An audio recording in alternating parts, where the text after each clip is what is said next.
Bom, tava bem acostumado a gravar aqui do lado de fora, né? Tava ficando cenários bem bonitos, mas hoje parece que vai dar uma tempestade, vai vir uma quantidade de neve um pouco acima do normal. Então, por questões de natureza, tô gravando aqui dentro hoje, né? E eu vou tentar dar uma mesclada, eu acho que com a janela aberta aqui ficou mais confortável. E eu queria falar um pouquinho sobre algoritmo, né? Eu acho que todo mundo entende o que é um algoritmo, entende qual que é a função, talvez não entenda de forma mais técnica como que funciona o algoritmo, mas o que está na consciência das pessoas é que é algo que melhora a tua experiência de uso dentro de uma ferramenta, né? Então, o que é o algoritmo, assim? Para você que nunca ouviu falar, eu vou tentar explicar um pouquinho, e nessa explicação já vou puxar o gancho pro assunto que eu quero trazer. O algoritmo nada mais é do que uma inteligência artificial pré-programada para fazer com que você acabe tendo uma experiência personalizada para o seu gosto. Então, se a gente for pegar os aplicativos que existem hoje em dia no Instagram, do TikTok, o algoritmo ele funciona de uma maneira, né, que ele vai observando o teu comportamento e ele vai te entregando conteúdos que façam mais sentido para você e que tenham mais a ver com você. Num primeiro momento, né, quando a gente olha para essa tecnologia, a gente acaba olhando para isso de uma forma muito amigável, né? Porque, se é algo que eu estou consumindo, se é algo que é bacana para mim e aquilo está me entregando a experiência que eu estou procurando, por que não, né? Porque não eu vou consumir mais e vou fazer com que toda essa estrutura funcione, né?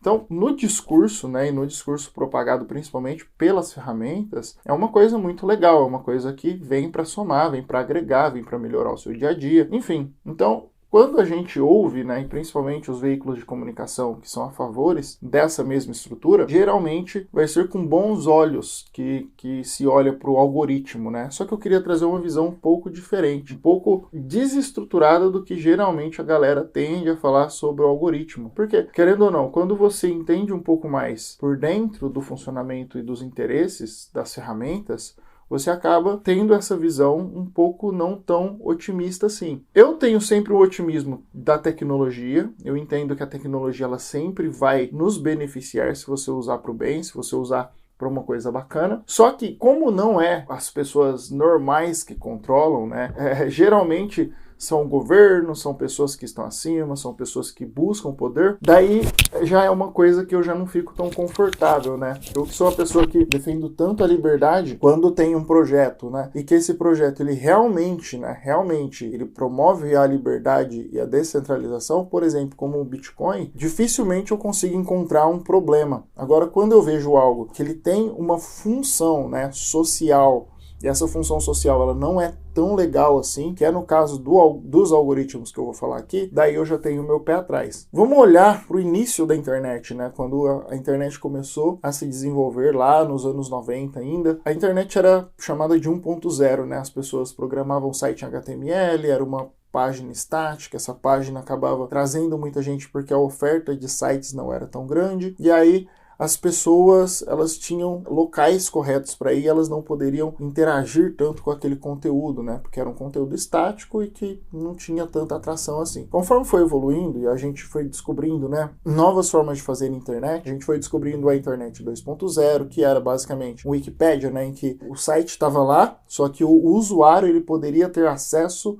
a editar coisas dentro da internet, né? Então, Wikipédia, sites de letras de música, né, letras.com.br, que era bem famoso, outros gringos, enfim, você conseguia manipular a internet, então acabava sendo uma via dupla, né? Você tinha acesso a poder fazer coisas dentro da estrutura da internet. Foi passando o tempo, foi aparecendo os comunicadores, né? MSN, CQ, e veio depois disso as redes sociais, Orkut, Facebook, enfim. Quando chegou às redes sociais, foi quando começou o usuário final a ter acesso a esse negócio que a gente chama de algoritmo, né? O que era naquela época? Basicamente, tinha o feed do teu Orkut, então o teu Orkut, ele tinha pessoas que eram seus amigos, e esses amigos, eles faziam postagens, e essas postagens apareciam para você. Conforme você interagia com aqueles amigos com mais frequência, aparecia mais postagens para você. Conforme os seus amigos eles deixavam de fazer importância na tua vida, eles deixavam de ter relevância dentro do teu feed de rolagem. Então, as fotos só apareciam de pessoas que estavam mais próximas de você. E, ao contrário, pessoas que você perdia aquele contato,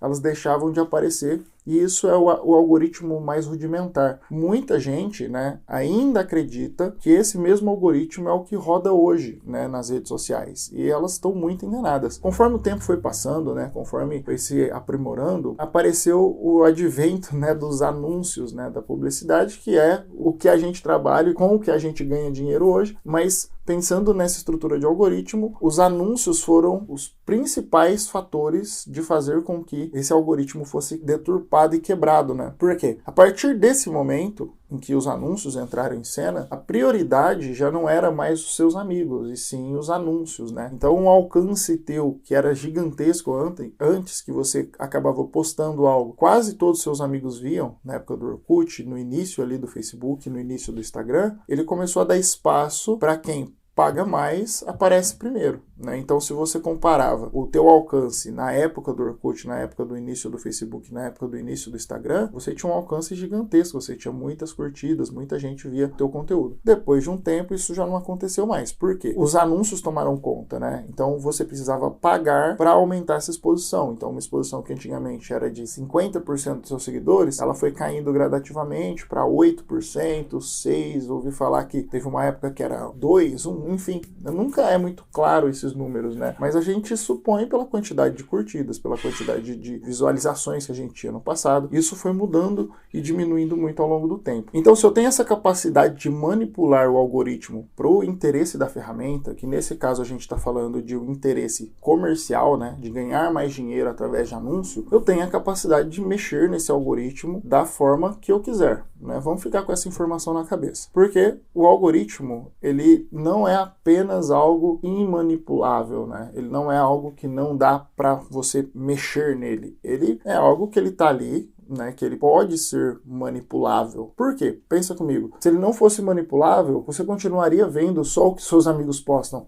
Eu tô com a garganta meio ruim, vocês devem saber por quê aqui, né? Não é só o que seus amigos postam. Ele é manipulável, né? Ele é mutável de acordo com o interesse da ferramenta. Então, a ferramenta antes tinha um algoritmo. Ela pensou assim, cara, a partir de agora esse algoritmo ele precisa favorecer anúncio. Eles mexeram os pauzinhos, mexeram na programação. E esse algoritmo, a partir de um certo momento, ele começou a valorizar os anúncios, né? Até então, quando a gente pensa em concorrência, o Instagram teve muita pouca concorrência, né? E o Facebook também, como eram da mesma empresa, na verdade o Facebook era uma coisa, aí o Facebook viu o Instagram como uma concorrência, comprou o Instagram, aí essas ferramentas, elas viram o Snapchat como possível problema, tentaram comprar o Snapchat, não conseguiram, o Snapchat permaneceu dentro daquele market share dele. Aqui nos Estados Unidos, por exemplo, muita gente ainda usa até então, só que por muitos anos, o Facebook não teve uma concorrência. Então ele pintou e bordou quando a gente pensa na estrutura de criação de mecanismos de monetização, de interesse, né? E, de certa forma, de monopólio da atenção das pessoas. Porque de tudo que a gente está falando aqui,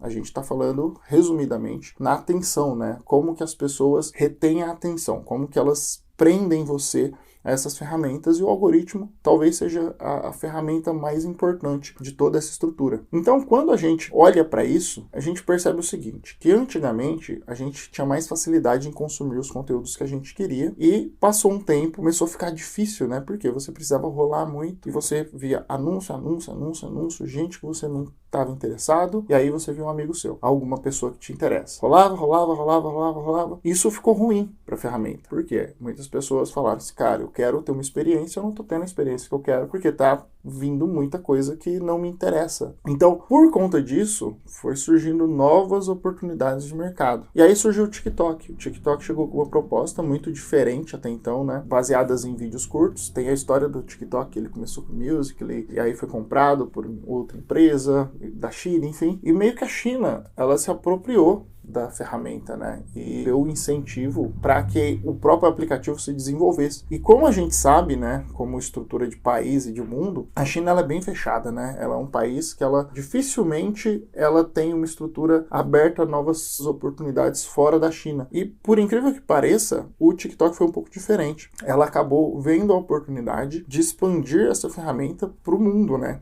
E tornar ela acessível para o mundo. E lá eles têm uma capacidade tecnológica muito avançada e muito grande, né? Eles têm as suas próprias ferramentas que muitas pessoas usam fora da China, eles usam lá com a sua própria tecnologia. E eles abriram o TikTok para o mundo, né? E o TikTok realmente foi uma pedra no sapato gigantesca para o Instagram. Por quê? Num primeiro momento era uma ferramenta que era de fácil acesso, fácil uso, de vídeos super curtos, que é uma coisa que libera dopamina de uma forma muito mais rápida. Então era algo muito fácil de aderir. Não tinha tanta propaganda, porque não existia uma ferramenta que fizesse anúncios no TikTok ainda. Então você conseguia consumir muito conteúdo, grudar muito a sua atenção e fazer com que você tivesse uma experiência mais legal do que você estava tendo no Instagram. Nesse mesmo momento, né, o Instagram já se acelerou e começou a criar o Reels, né? Então o Reels se tornou uma ferramenta do Instagram super importante e super relevante. Hoje em dia é muito claro que a gente tem uma disputa, né, entre a atenção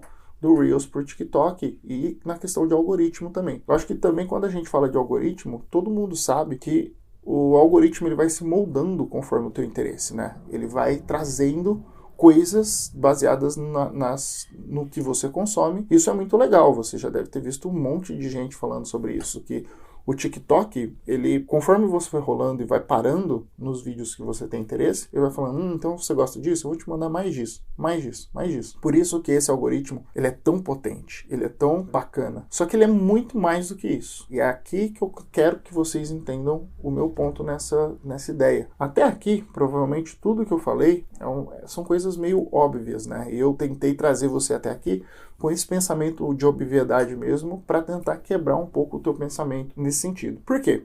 Se você entende que o algoritmo ele é algo que ele é bacana e que, principalmente na parte da concorrência do Reels com o TikTok, foi algo muito saudável para o mercado, ok. Mas vamos olhar o seguinte. Lembra que eu falei que a China ela olhou para o TikTok como uma oportunidade de fazer com que os ideais, né, saíssem fora do país, né, da própria China, que ela é um socialismo fake ali, realmente eu não acredito muito nisso não, mas o que acontece lá é que assim, ele é um governo totalitário que ele acaba manipulando e segurando a atenção das pessoas, né? Então as pessoas de dentro da China não têm acesso ao mundo de fora. Só que quando eles criam um aplicativo que eles têm a possibilidade de pegar informações de pessoas de fora do país e estocar essas informações, esse banco de dados, porra, é uma mina de ouro para esses caras, porque hoje o petróleo do mundo é a atenção. Como que eu consigo ganhar a atenção do mundo e manipular essa atenção do mundo,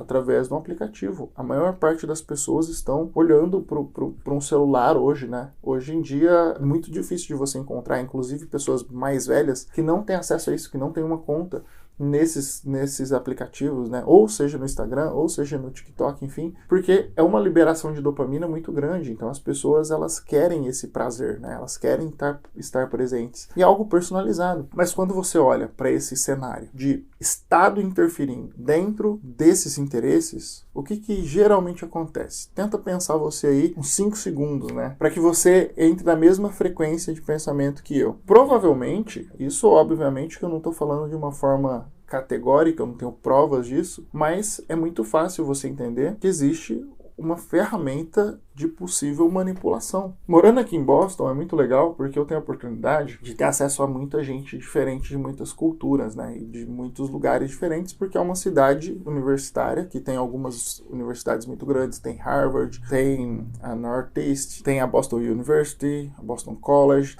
tem muitas universidades aqui e que vem muita gente de fora, então acaba sendo uma cidade, né, lotada de imigrante. Então a cada lugar que você vai aqui, você vai num lugar que só tem chinês, você vai num lugar que só tem sul-coreano, você vai num lugar que só tem italiano, você vai em outros lugares que só tem brasileiro. Enfim, é um lugar, né, que tem uma densidade de pessoas de fora muito grande. Então você tem acesso a pessoas de culturas diferentes. E eu, como sou uma pessoa que gosto muito de me socializar e de aprender coisas novas, geralmente eu busco, né, me socializar com algumas pessoas com interesses de perguntar coisas e de tentar entender. A maior parte do tempo eu andei conversando aqui sobre negócio de marketing digital, né, como que funciona lá fora, enfim, e acabei descobrindo novas oportunidades aqui. Mais recentemente, assim, há umas 2-3 semanas eu saí, né, fui para alguns lugares aqui, eu fui com um objetivo muito específico: perguntar para essas pessoas que eu conhecia, principalmente com a galera que tem uma tendência a ser mais asiático, né,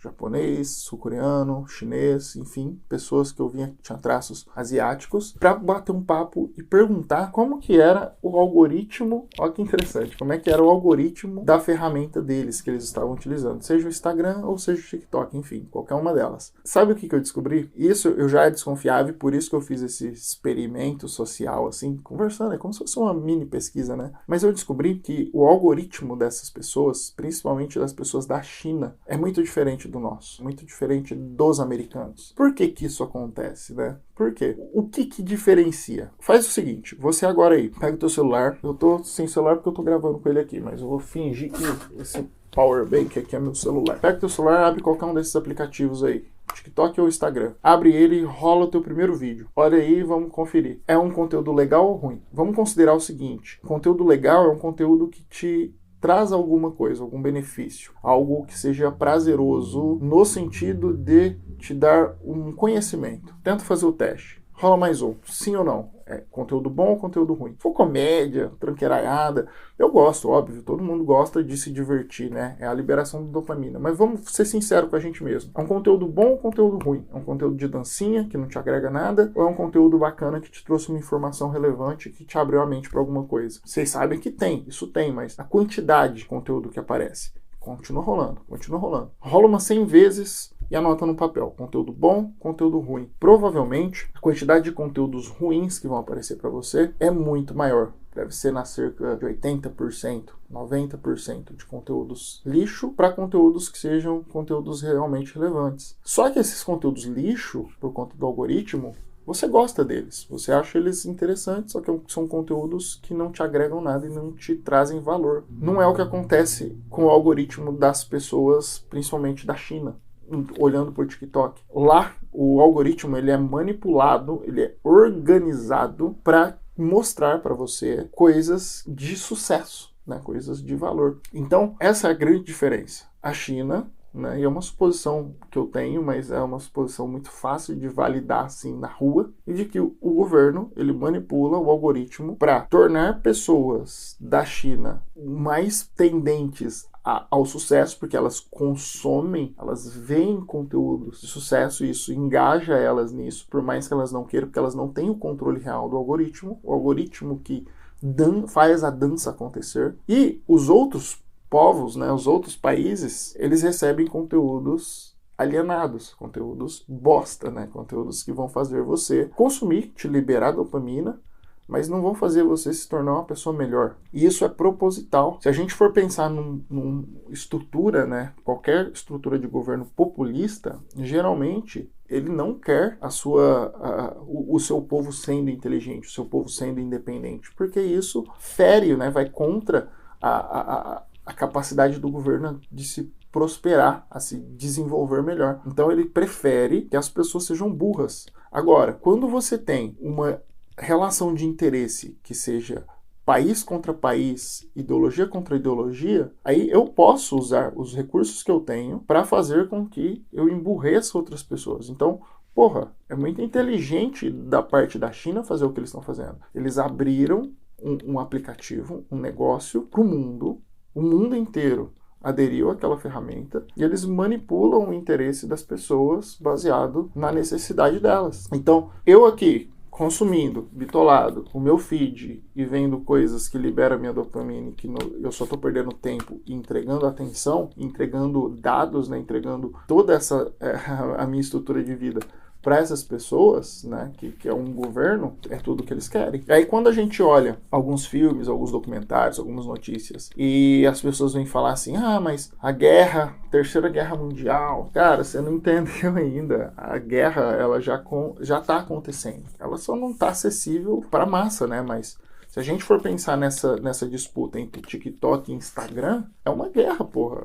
É um negócio que, assim, os Estados Unidos, né, que é o maior poder do mundo em tecnologia, em finanças, eles hoje olham para a ferramenta do Instagram como uma possível ferramenta para que eles, isso desde sempre, né, mas para que eles competam em atenção com o TikTok. Então é uma guerra, realmente. Por que eu não posso falar TikTok no Instagram? Por que eu não posso falar Instagram no TikTok? Por que é uma guerra entre as duas ferramentas? Porque realmente, assim, se a gente for traçar um perfil de guerra fria, é disso que a gente está falando. A gente está falando de duas ferramentas que hoje disputam o petróleo do mundo, que é a atenção das pessoas. A atenção das pessoas é muito valiosa, cada vez mais valiosa e cada vez vai ser mais valioso. E fora os dados, fora a tua capacidade de manipular, fora que você faz com que as pessoas tenham um movimento em direção ao emburrecimento, né? As pessoas podem emburrecer, elas podem ser manipuláveis, elas podem ter um comportamento baseado no que elas estão consumindo. Então é muito fácil, né? E é de um interesse muito grande para esses governos e essas empresas irem e continuarem fazendo esse tipo de estrutura e de manipulação. Se você, não, isso não está acontecendo, cara, aí você está sendo bem ingênuo. Você está sendo bem conivente com os interesses de pessoas que, na real, eles não estão nem aí para você. O que eles querem é ter poder, né? Se eles tiverem poder em cima da atenção e dos teus dados, porra, pensa comigo. Essas empresas, elas têm acesso a teus interesses, a tua atenção e seus dados. Me cita aí o que é mais importante do que isso para uma empresa, para um governo. Não tem, cara, não tem.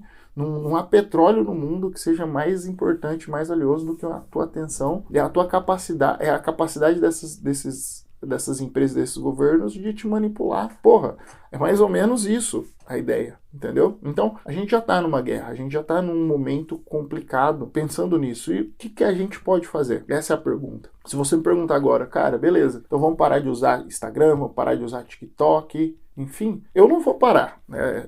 Eu tenho muito claro na minha cabeça que, assim, o mundo, ele vai ao abismo, ele vai ser complicado de lidar, vai ter dificuldades para você entender tudo isso, mas, assim, não tem muito o que fazer, né? O que eu acho que você tem que fazer? Você tem que continuar usando, você tem que saber disso tudo que eu tô falando, só que você tem que ter um filtro, né? E separar. Cara, tá sugando muito do meu tempo. Para, não se entrega, não deixa isso se tornar algo superior a você. Aí tudo bem, assim, eu acho que se você conseguir entender o teu limite, conseguir entender toda essa estrutura voltada, você olha por um viés mais consciente. Se você tiver esse viés consciente do que você está fazendo e saber que você realmente está sendo manipulado, melhor. Você quer virar um ermitão, quer sair das redes sociais, quer abandonar tudo isso, é válido também. Eu não sei se eu conseguiria fazer isso, por mais que eu saiba. É foda porque a ignorância é uma bênção, né? Talvez você não saber disso, você vive mais tranquilo e mais estável. Agora, você sabendo desse tipo de coisa é um pouco foda. Então, hoje, no momento, talvez eu não tenha essa vontade de excluir, até porque eu trabalho com isso, é muito difícil, né? Agora, quem sabe no futuro, se as coisas piorarem, a gente já sabe. Só que, por outro lado, cara, assim, os meus dados já estão todos aí. Todas essas ferramentas eu já tô lascado. Você também. Você que está assistindo aqui no YouTube, você também tá com todos os seus dados lascados. Não tem muito como, né? A não ser que você seja um profissional hacker que só usa ferramenta via Deep Web para usar os teus serviços aí, cara, você também tá lascado. Não tem como. Não há janela anônima que vai te salvar. Então é isso. O final aqui é um pouco desanimador. Não tem muito um final, assim, para falar, porra, vamos fazer isso, vamos para esse caminho. Não tem, porque depende muito de cada pessoa. Eu só queria que vocês entendessem, né, como que funciona essa estrutura e quais são os interesses dos governos nessa ideia, né? Tanto o governo chinês quanto dos Estados Unidos ou de qualquer outro país que tiver acesso a isso, eles vão usar esses recursos. A diferença é que antes os Estados Unidos era pioneiro e único e só tinha o Instagram. Hoje em dia é uma disputa de dois países que são completamente opostos, com interesses completamente diferentes e com ferramentas que podem realmente mudar o ideal de uma ideia, né, de um país. E é muito doido como que essa porra desse algoritmo, ela realmente pode fazer isso. Ela pode. Vê você, cara. Só para terminar aqui, mas olha os seus comportamentos, olha a forma com que você pensa hoje, o quanto que a internet fez com que você tivesse esse pensamento. Então é isso, galera. Não vou me estender muito mais, não. O vídeo hoje foi um pouquinho mais longo, um pouquinho mais denso, mas super importante pra gente refletir, tá bom? A gente se fala no próximo vídeo. E até mais. Tchau, tchau.